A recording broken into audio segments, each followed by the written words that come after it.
Hi, pale face, white wolf here with a migraine. Korean shaman, please don't squeeze the shaman. Migraine. You can tell it's right over here. Okay, the rendition of helping a veteran who has crosshairs on a person and they're ready to attack.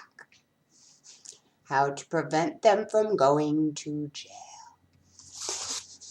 Okay, I got my cheap renditions, paper plates. This is the scene of a friend of mine. See his crosshair? I keep doing that. See his crosshairs? He's somewhere else in his brain. He's in a life or death situation. He has adrenaline overload. When we have PTSD, we don't have control over our adrenaline. There is no stopping point. It pumps and pumps and pumps until the danger is gone. Okay. So he's looking at his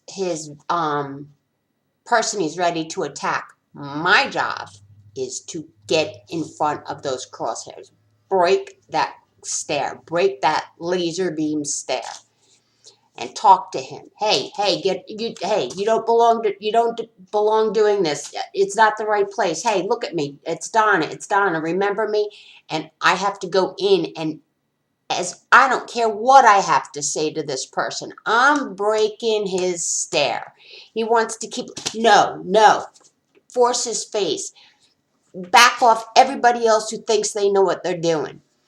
Look, it's me, Donna Lynn. It's not the right time. It's not the right place. You're going to jail.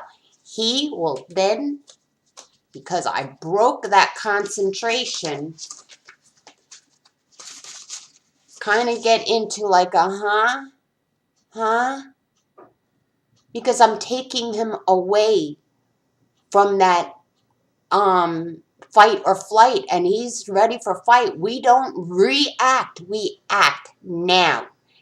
There's no. It's poof. When say a car accident happens, I see it in very slow motion. I have all the time in the world to make sure passengers are all right. I will grab the steering wheel. I will put my foot on the brake. However, kick the person's. I don't care what it takes, whatever. And it's like click, click, click, click, click, click. Every millisecond is like eternity. I see it in slow motion. I've saved lives in this. Why? I'm trained.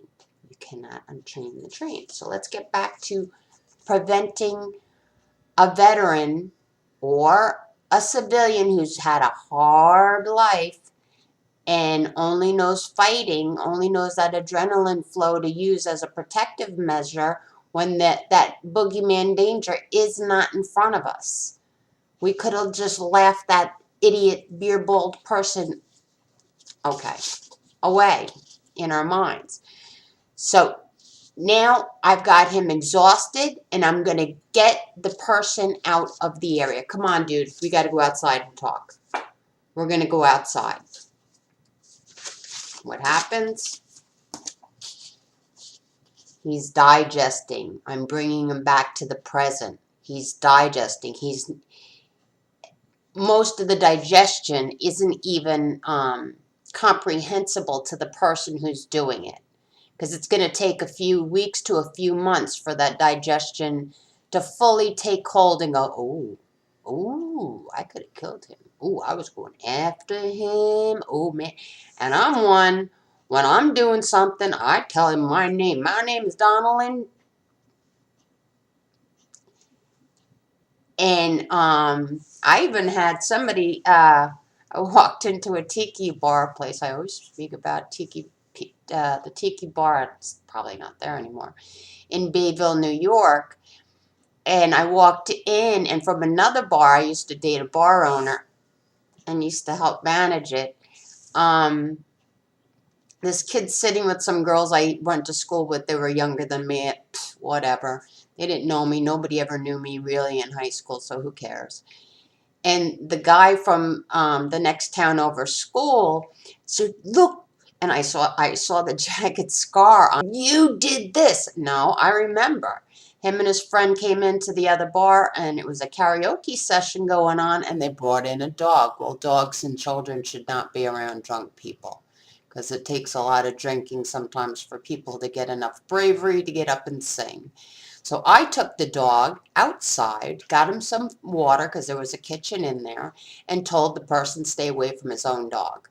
If he goes near him, I will put him down. "Oh, the owner's got to tell me that." I told Billy. Billy told the people. Now I'm standing at the edge of the bar, and Billy's right beside me, and all of a sudden he's not. And you feel a void when somebody all of a sudden disappears. And I look, and the two guys, one friend, one of the jerks, not the one I'm speaking of, was holding Billy by his throat on the ground, and the other guy had a bottle, was ready to whack him. Well, I had a nice heavy, frosted mug, and the bottom's very dense. So I on top of his head, but somebody else took a regular um, gin glass, smashed it so it was jagged, and then popped him in the head. And I said, "I know who did that. Do you want me to let him know you're looking for him? Who is it?" I said, "I'll tell him. He'll find you." Okay, so you see, there's things you have to do in life. Be the concerned citizen. Don't just look there. If you don't know what to do and see somebody looking like they can act, see, get involved. Get involved. Stop it. If it's a friend, you don't let a friend go to jail. Like they say with the drinking, you don't let it. And I've taken many a keys while I was bartending and was thanked. And given many a soda when they wanted something heavier and was thanked afterwards, not that night. You can bar somebody. You're barred for a day. You're barred for 2 days. You want to keep going? You're barred for a week. You keep going. And that person was barred. And it was like I was the roughneck mother telling them, "Hey, no, no, no." And, eventually they listen. The wifey would come in, get the keys. I don't want him driving it. Not for a week. He's not allowed in here for a week either. Drive to the train station yourself. Anyway, with my migraine, and hopefully somebody got something out of that. Help your friends. If you can't do it, get somebody else involved that can. Ciao.